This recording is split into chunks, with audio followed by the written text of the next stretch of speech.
বন্ধুরা আজকে আমি দুপুরবেলা থেকে ব্লগটা স্টার্ট করছি। দৃশা দেখো ডিম ভাজা খাচ্ছে। দৃশাকে আমি বলছি, দৃশা আমাকে একটু খেতে দাও। দৃশা বলছে, না মা আমি তোমাকে খেতে দিব না। তারপর আবার দিল খেতে। এইখানে দেখো দৃশা বসে বসে রান্না করছে। দৃশাকে আমি জিজ্ঞাসা করলাম, দৃশা কি রান্না করছো? দৃশা বলে, মা এইখানে ভাত আর আলু বসানো আছে। আমার দৃশা সোনা কিন্তু অনেক কাজ করে। তোমরা দেখো আমি কাপড় ধুচ্ছি, অনেকদিন থেকে কাপড়গুলো ধোয়া হয় না, তো ভাবলাম আজকে বিছনার চাদর মশারি যা কিছু আছে সব ধুয়ে রাখি।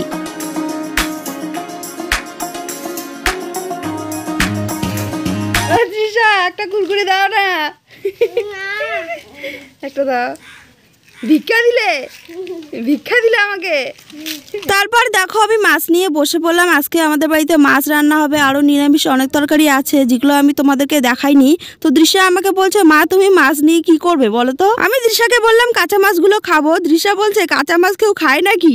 এই কথা শুনে দৃশা আমাকে কি বলছে তোমরা শুনে নাও। দেখো মামা কি করছে, মাছের মাথা চোখ কেউ খায় এগুলা?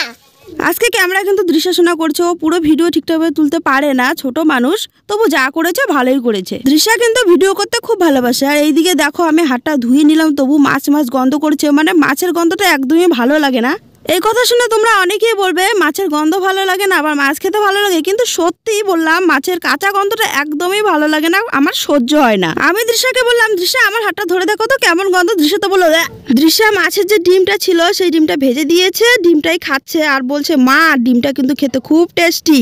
আগে ছোট ছিল খেতে পারতো না, এখন কিন্তু খুব ভালো করে খাচ্ছে, খুব এনজয় করছে। দৃশ্যা একা ভাত খাচ্ছে, আমার দেখে খুব ভালো লাগছে। তো দৃশ্যের সঙ্গে অনেক সুন্দর সুন্দর করে কথা বলছিল, সেটা আমি দিতে পারিনি কারণ টিভি চলছিল। আমি ডাল দিচ্ছি না, ডাল নিলে বেশি খাই, বেশি গরম লাগে। আমার হাত পুড়ে গেছে ভাত খেতে খেতে। বন্ধুরা দেখো দৃশ্যা একা ভাত খাচ্ছে, ও কিন্তু নিজে ভাত খেতে পারে না, ও খেতেও চায় না। একটু খাওয়ার পর বলে, মা আমাকে খাইয়ে দাও। দৃশ্যাকে খাইয়ে না দিলে আমারও ভালো লাগে না। দৃশ্যাকে ভাত খাইয়ে দেওয়ার পর আমি ভাত খেয়ে নিলাম। বন্ধুরা ব্লগটা আর বড় করবো না, এখানেই রাখবো। তো দেখা হবে অন্য একটা ব্লগে, টাটা।